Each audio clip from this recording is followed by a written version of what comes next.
तंत्र चूड़ामणि में इसका वर्णन प्राप्त होता है, गोरख पुराण में इसका वर्णन प्राप्त होता है। जो भगवान श्री गोरखनाथ जी महाराज के द्वारा सिद्धि मंडली जो है, नवनाथ जो है, उनके समक्ष ये बताया गया कि सती जी का अस्थि पंजर कहाँ कहाँ गिरा और किस किस नाम से शक्तिपीठों का प्रादुर्भाव हुआ। कालिका पुराण में भी इसका वर्णन आता है। उसका कुछ संग्रह मेरे पास से विभिन्न पुराणों से कुछ संग्रह किया है। सिर के बाल बरसाना में गिरे जहां श्री राधा जी विराजित थे। बरसाना शक्तिपीठ है। जिन ग्रंथों की नामावली हमने आपको दिया, इन ग्रंथों के आधार पर तंत्र चूड़ामणि, कालिका पुराण और गोरख पुराण, इन ग्रंथों के आधार पर सती जी के सिर के बाल बरसाना में गिरे और श्री राधा शक्तिपीठ का वहां प्रादुर्भाव हुआ जहां राधिका जी विराजित थे। मस्तक सती जी का वासवाड़ा राजस्थान में गिरा, वहां दुर्गा देवी के नाम से मां विराजमान है। नेत्र दाया कोल्हापुर महाराष्ट्र में गिरा, वहां महालक्ष्मी के रूप में मां विराजमान है। भृगुटी चेनाम्बा देवी मद्रास में भृगुटी गिरी और चेनाम्बा देवी के नाम से वहां विराजमान हुई। दाहिनी कान कोयम्बटूर में जाके गिरा और वहां भीमा देवी के नाम से मां विराजमान है। बायां कान बिलासपुर में जाकर के गिरा, वहां कुमारी देवी के नाम से मां विराजमान। कर्णफूल बनारस में जाकर गिरा और वहां विशालाक्षी के नाम से मां विराजमान है। मुख श्रीशैल पर्वत पर जाकर गिरा, वहां ब्रह्मरांबा देवी के नाम से मां विराजमान है। ऊपर का जो होस्ट है वो नर्मदा नदी के तट पर गिरा, वहां अवंतिका की देवी के नाम से मां विराजमान है। जो अधरोष्ट है, आधा होठ उनका अहमदपुर लामपुर स्टेशन के पास है ये जगह, वहां फुल्लरा देवी के नाम से मां विराजमान है। जो ठोड़ी है मां की, वो पंचवटी नासिक में जाकर गिरी, वहां मां भद्रकाली के रूप से विराजमान है। उर्ध्वदंत भक्ति मां की सुचिंद्रम दक्षिण भारत में गिरी जाकर, वहां नारायणी देवी के नाम से मां विराजमान है। आधा जो दांत था मां का अधोदंत भक्ति मां की पंच सागर में जाकर गिरी, वहां बाराही देवी के नाम से मां विराजमान है। जिह्वा जो मां की थी वो कांगड़ा में जाकर के गिरी, वहां मां ज्वाला देवी के नाम से प्रसिद्ध है। ज्वाला देवी बड़ा प्रसिद्ध शक्तिपीठ है, वहां मां ज्वाला देवी के नाम से प्रकट है। मां का जो बाया कपोल है वो उज्जैन में जाकर गिरा, वहां हरसिद्धि देवी के नाम से मां विराजमान हुई। ये हरसिद्धि देवी सम्राट विक्रमादित्य, जिनका संवत्सर हम भारतीय लोग मनाते हैं, जिनका कल 9 संवत्सर 2081 प्रारंभ होगा, तो ऐसे सम्राट विक्रमादित्य की उपास्य देवी थी महारानी हरसिद्धि। हरसिद्धि की आराधना करके अनेक सिद्धियां विक्रमादित्य महाराज ने प्राप्त किया था।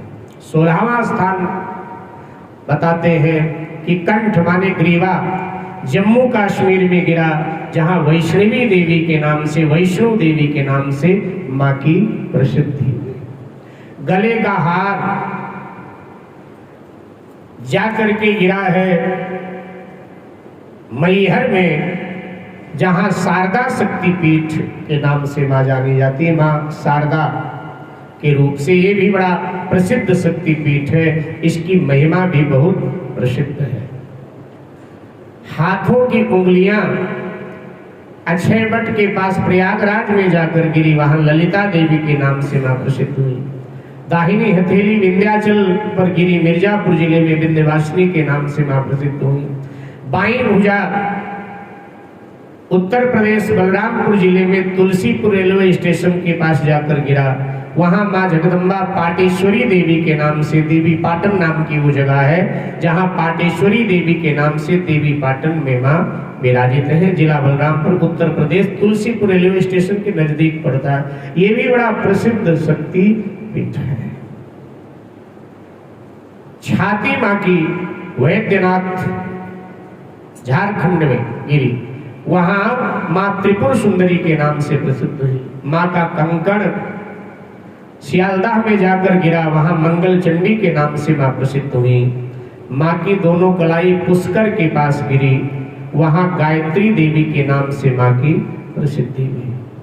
दाहिना स्तन माँ का तिरुपति में जाकर गिरा, वहां माँ पद्मावती के नाम से प्रसिद्ध हो जाती।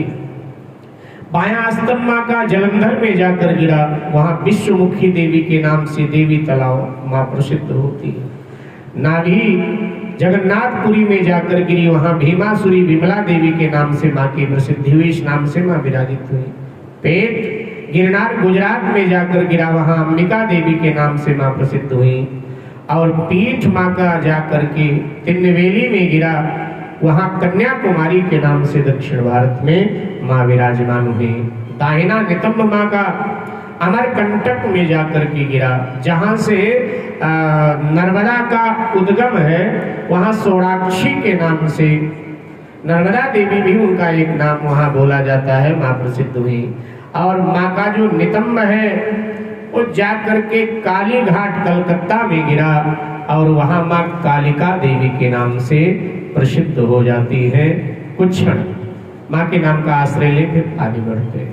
जगदम्बे तुम्हारी जय जय जय, जगदम्बे तुम्हारी जय जय जय, मायम्बे तुम्हारी जय जय जय, मायम्बे तुम्हारी जय जय जय, माँ भवानी तुम्हारी जय जय, माँ भवानी तुम्हारी जय जय, महारानी तुम्हारी जय जय, महारानी तुम्हारी जय जय जय, माँ भवानी तुम्हारी जय जय, माँ भवानी तुम्हारी जय जय।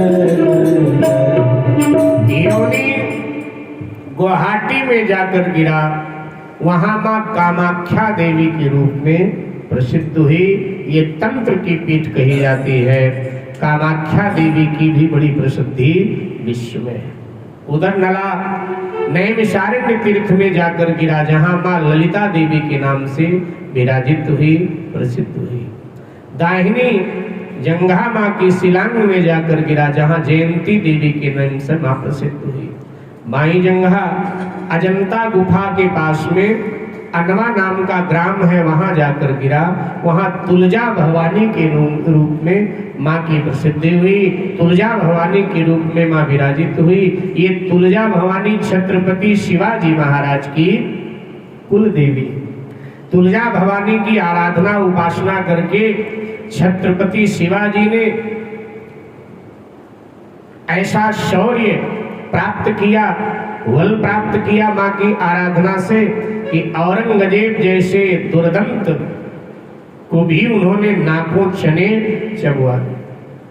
कवि भूषण औरंगजेब के समय की दुर्दशा का आंखों देखा वर्णन करते हैं। कवि भूषण औरंगजेब के समकालीन है, तो उन्होंने उस समय क्या दुर्दशा थी सनातन धर्मियों की, उसका वर्णन करते हैं। वो एक कविता कहकर मैं अपने प्रसंग पर आ रहा हूँ। कवि भूषण की रचना है।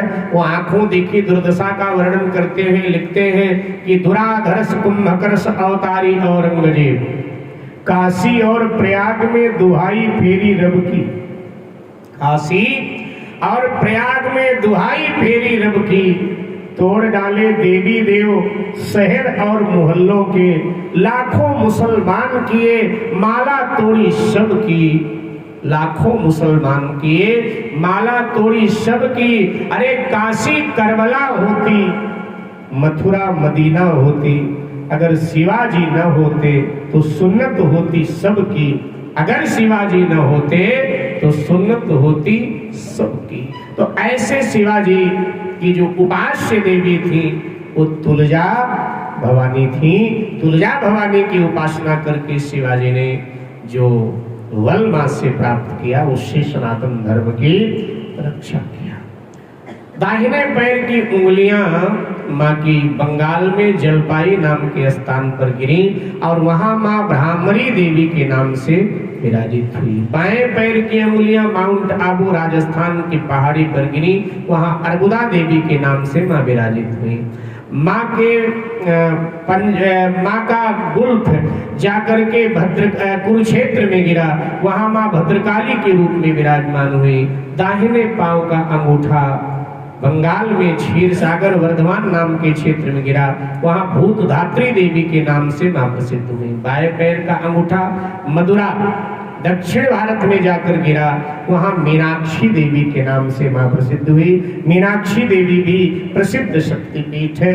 मुझे भी मीनाक्षी मां का दर्शन करने का सौभाग्य मिला, मां ने ऐसी कृपा किया। दाहिने पैर का तलवा मद्रास में त्रितमनी नामक स्थान पर गिरा, जहां त्रिपुर सुंदरी के नाम से मां प्रसिद्ध हुई। बाएं पैर का तलवा उरीचूर जिला कोचीन में जाकर गिरा, वहां योग माया के नाम से देवी जी प्रसिद्ध हुई, विराजित हुई।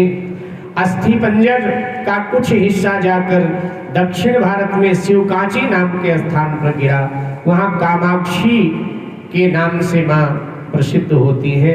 मां का चित्त हिमाचल प्रदेश में जाकर गिरा, जहां मां चिंतपूर्णी के नाम से प्रसिद्ध हुई। ये चिंतपूर्णी भी प्रसिद्ध शक्तिपीठों में से एक है, तो चिंतपूर्णी के नाम से मां प्रसिद्ध हुई। नेत्रवाया मां का हिमाचल प्रदेश में ही जाकर गिरा, जहां नैना देवी के नाम से मां प्रसिद्ध हुई। दाहिना कंधा मां का श्रावस्ती जिले में सीता माई द्वार नाम का एक स्थान है, वहां जाकर गिरा और वहां सीता माई के नाम से मां की प्रसिद्धि हुई। बायां कंधा जाकर सीतामढ़ी बिहार में गिरा, वहां मिथिला में जाकर गिरा, जहां सीतामढ़ी बिहार नाम का एक जिला है, वहां जाकर गिरा, वहां मैथिली के नाम से मां प्रसिद्ध हुई। दाहिना पांव त्रिपुरा में जाकर गिरा, वहां त्रिपुर सुंदरी के नाम से प्रसिद्ध हुई।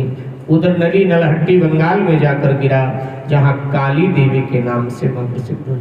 शरीर के कुछ अंश हरिद्वार के पहाड़ी पर जाकर गिरे, जहां मनसा देवी के नाम से प्रसिद्ध हुई। कुछ अंश जो चंडी की देवी की पहाड़ी बोलते हैं, वहां जाकर गिरा और वहां मां चंडी देवी के नाम से प्रसिद्ध हुई। सिर हिंगलाज में जाकर गिरा, कराची में जो बलूचिस्तान में पड़ता है, तो वहां हिंगलाज देवी के नाम से मां प्रसिद्ध है। मुकुट भी कराची में गिरा, पूर्वी पाकिस्तान में स्थान आता है, वहां बिमला देवी के नाम से मां प्रसिद्ध हुई। मां की जो नासिका है वो सुनदा नदी के तट पर, यह स्थान भी पूर्वी पाकिस्तान में चला गया, वहां उग्र तारा के नाम से मां प्रसिद्ध हुई। दाहिनी कपोल मुक्तिनाथ नाम की जो पहाड़ी है, जो शालिग्राम भगवान की अवतार भूमि है, जहां से गंडकी का उद्गम होता है, गंडकी नदी जहां से निकलती है नेपाल में, वहां जाकर गिरा, वहां गंडकी देवी के नाम से मां की प्रसिद्धि हुई।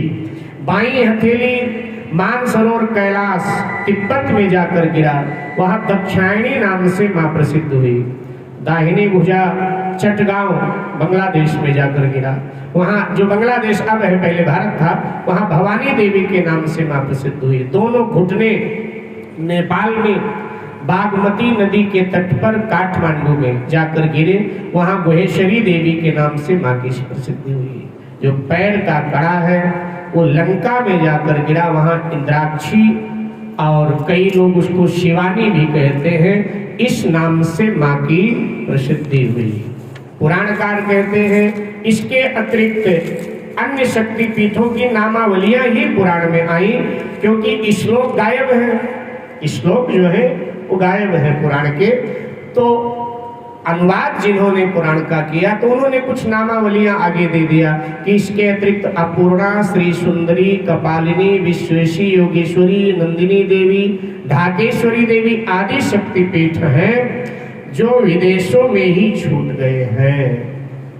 अपने पास तो वर्तमान में केवल और केवल 51 शक्तिपीठ ही बचे हैं, बाकी सब विदेश में छूट गए। मैं आपको बताता चलूं, हमारे जो अष्टादश पुराण हैं तो उन सभी पुराणों की एक श्लोक संख्या बताई गई है, लेकिन वर्तमान में जो पुराण उपलब्ध है सब में श्लोक संख्या पूर्ण नहीं है, कम है। उसके कुछ अंश गायब किए गए अंग्रेजों के समय में, उनको जो अपने मतलब का लगा वो ले गए फाड़ फोड़ करके। मार्कंडेय पुराण में 9000 श्लोक होने चाहिए, लेकिन वर्तमान का जो मार्कंडेय पुराण है उसमें 700 श्लोक ही उपलब्ध है। 9000 के बजाय 700 श्लोक ही उपलब्ध है मार्कंडेय पुराण में। ऐसे अन्य, हाँ, श्रीमद् भागवत पुराण पूर्ण है, 18 के 18। देवी भागवत पुराण भी पूर्ण है, 18 के 18 है।